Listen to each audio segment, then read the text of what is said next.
Bismillahir Rahmanir Rahim wassalatu wassalamu ala Rasulillah. Dear my students, grade 8, we are going to study inshallah today lesson number 3 for unit number 9.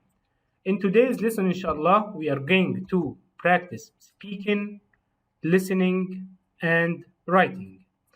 Before we start here, I'd like you to match the nouns with the suitable adjectives that we have here. Here we have 4 adjectives on the left. Here, clever, cloudy, delicious, difficult. We want to match these adjectives with these nouns. Pasta, listen, sky, student. Okay, when I come to the word clever, what should I say? Clever what? That's right, clever student, like you. Next one, cloudy. Cloudy what? Excellent. Cloudy sky. That's right. Delicious. What is delicious here? We have two choices. We have pasta and we have listen. We cannot say delicious, listen. So it's going to become what here? Delicious, pasta. Excellent. Difficult, listen. That's right. So here, if you look at them, let's read them together again. Delicious, pasta. Difficult, listen. Cloudy, sky, clever, student.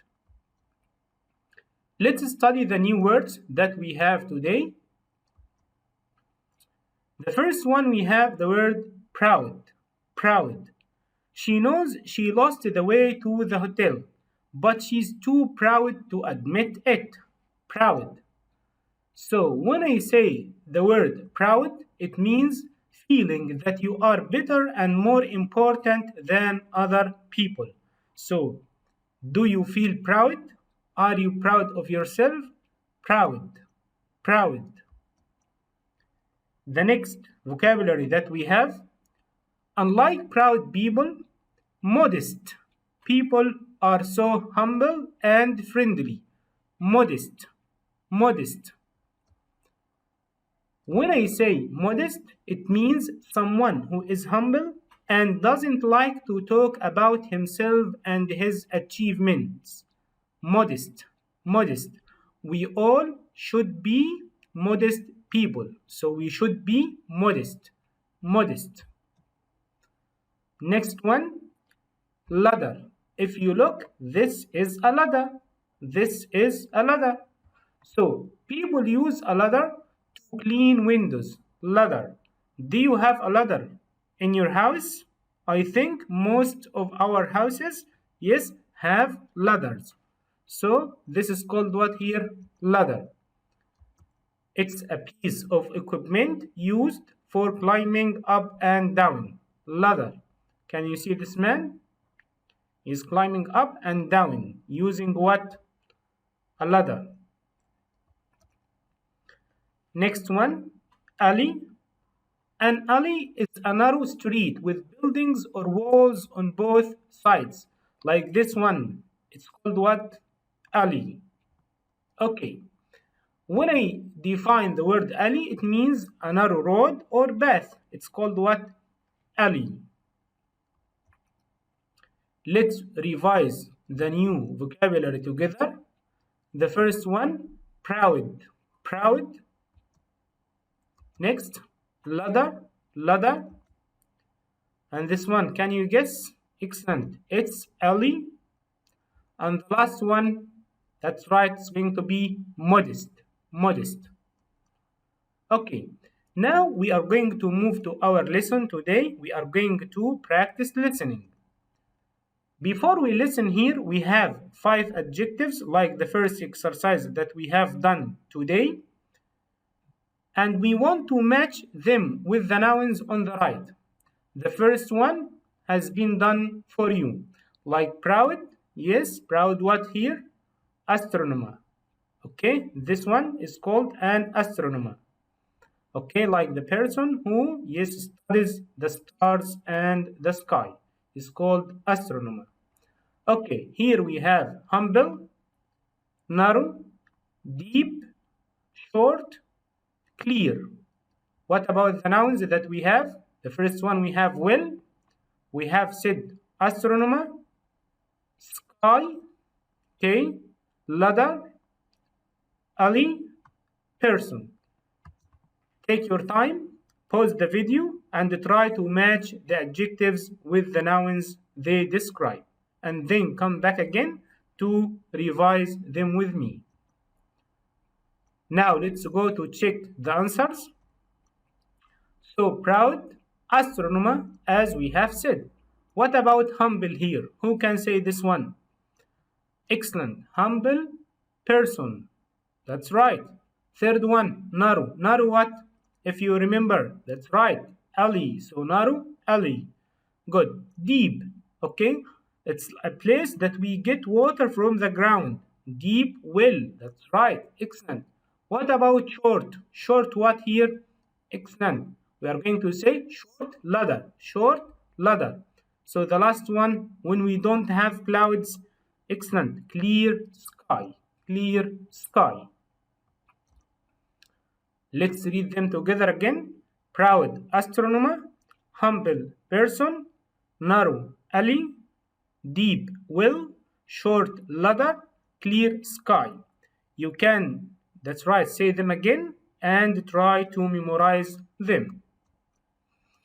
Now let's move to our listening lesson, the proud astronomer.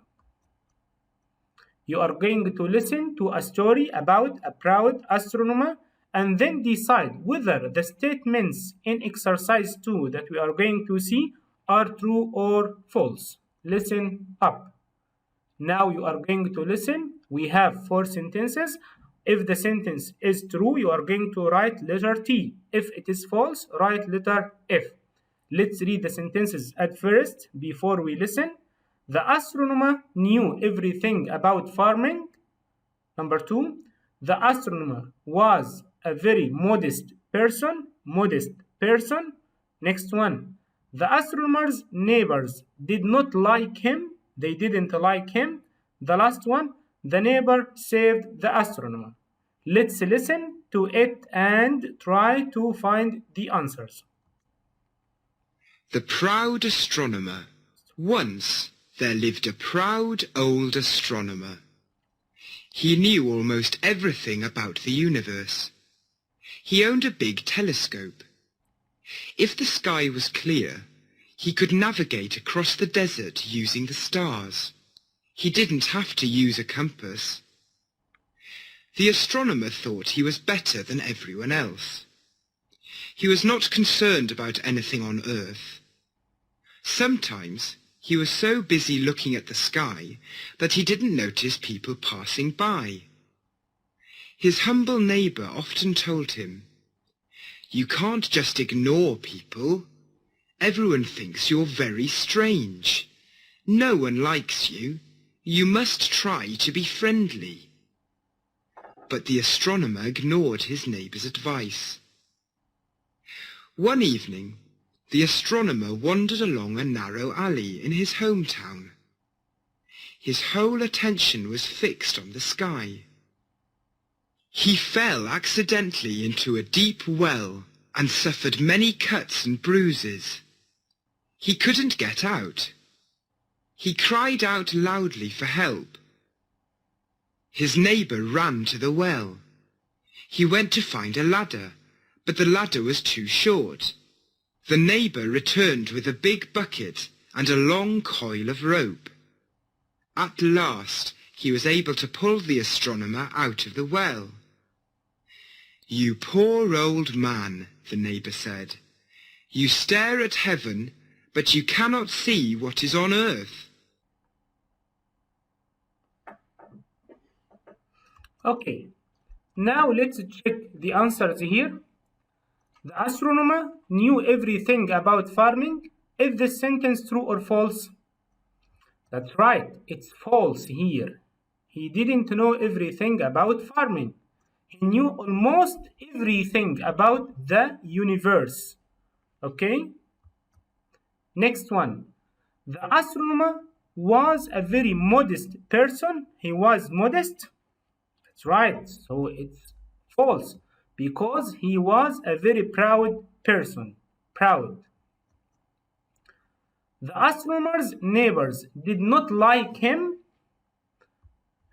True, this one, they didn't like him. Well done. The neighbor saved the astronomer. Excellent. It is a true sentence. Now let's move. Here we have a speaking activity relating to the listening one. We have some questions here. We would like to discuss them together. What do you think of the astronomer? And what do you think of the neighbor? We are going to make a comparison between them. The next one. If you were the kind neighbor, would you save the astronomer? Why? Why not? Okay? If you were the kind neighbor, would you save the astronomer? If yes, why? If no, why not? Third one. What is something you are proud of and why? The last one. What things are people proud of that they should not be and why? Okay. Now take your time, pause the video and come back again. Let's check the answers. What do you think of the astronomer and the neighbor? On the left here, we are going to write, yes, the characteristics of the astronomer. And on the right, we are going to write the characteristics of the neighbor. The astronomer, he was proud. But what about the neighbor? Excellent. Modest. That's right. Selfish. The astronomer was selfish. What about the neighbor? Excellent. He was helpful. Okay, next one. Cruel. But the neighbor, he was kind. That's right.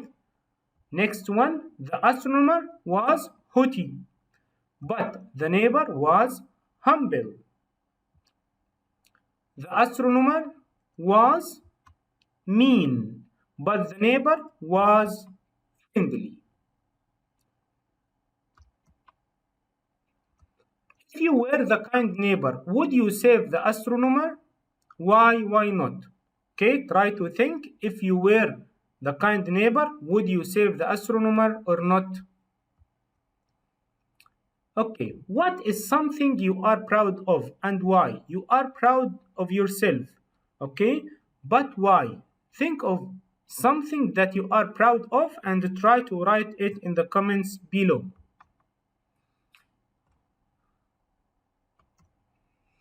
What things are people proud of that they should not be and why? Now we are going to move to another exercise. We are going to practice grammar here.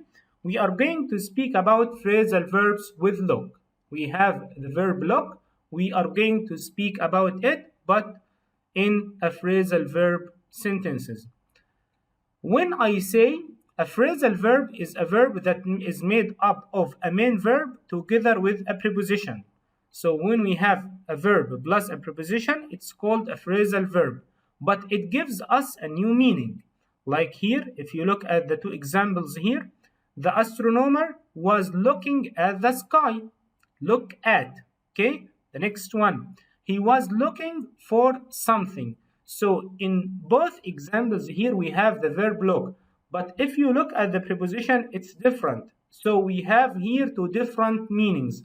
When you look at the sky or look at something, it's different from looking for something. When you look for something, you search for something.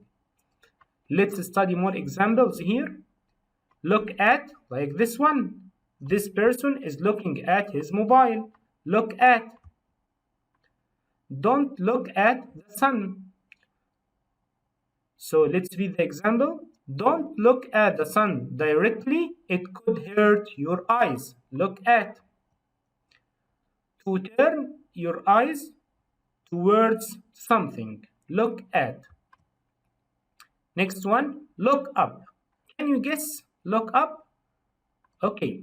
When I say look up, it means search. Search.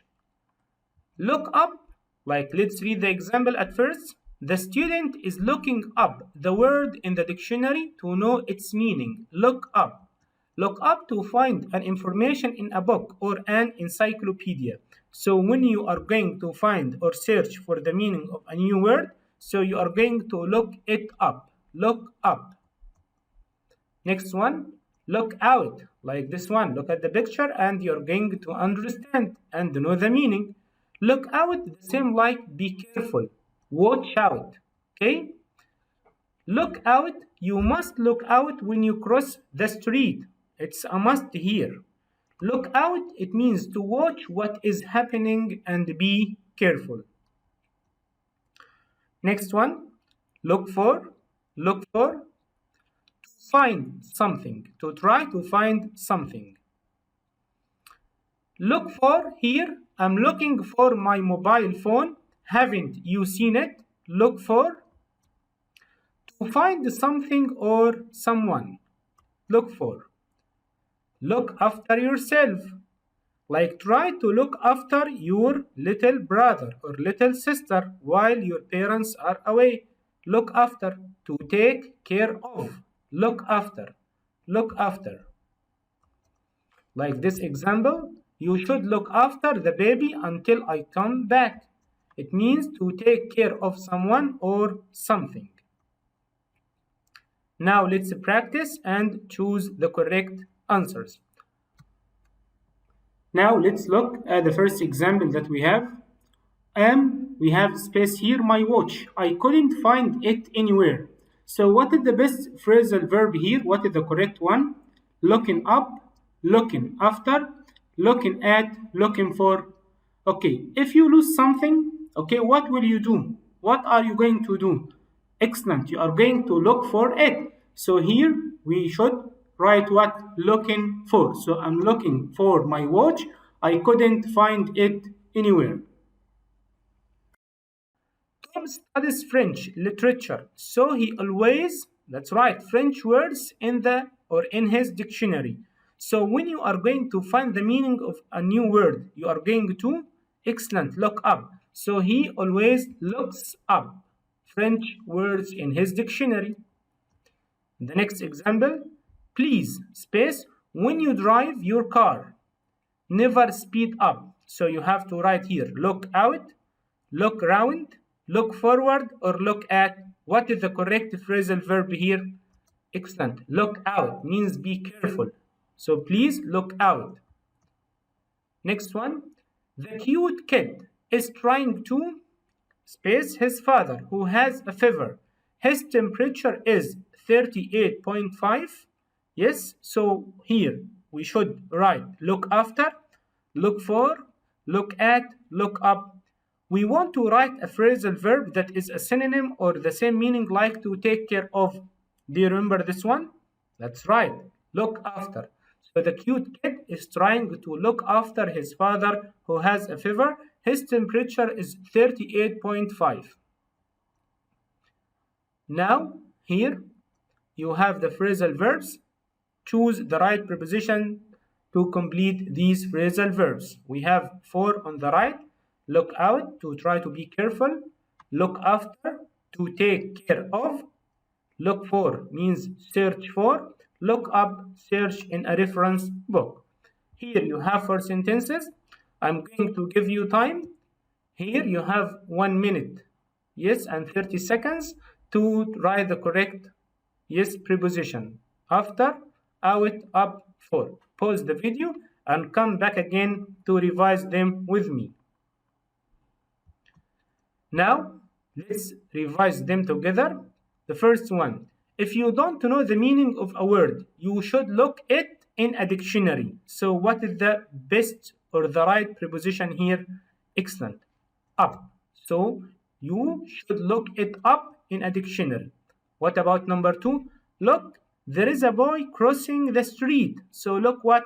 That's right. Well done. Good one. So look out. There is a boy crossing the street. Number 3, can you look space my cat while I am on holidays? Okay, can you look space my cat while I am on holiday? So it's going to be what here? Look what? To take care of something. Yes, or someone. That's right. Can you look after my cat while I am on holiday? Okay. The last one, he looked space his keys everywhere but couldn't find them. So the last preposition that we have looked for. Here we have for. So the phrasal verb is going to be looked for. He looked for his keys everywhere but couldn't find them. Before we finish here, I'd like you to think about a time when you helped someone. I'd like you to write some sentences. You are going to write a narrative paragraph describing this experience and explaining how you felt about helping this person. Try to write where were you, the place that you were in, whom did you help, the person that you helped him, how did you help him, what was the result of your help.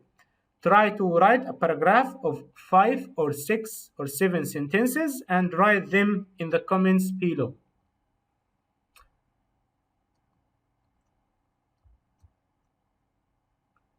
Okay, what is the moral of the story that you have listened? What is the moral of the story that you have listened? We should be modest and friendly, and we shouldn't ignore people around us. And we know that a friend in need is a friend indeed. Okay, so this is the moral that we have learned from the listening that we have done. Thank you and see you inshallah in the next videos.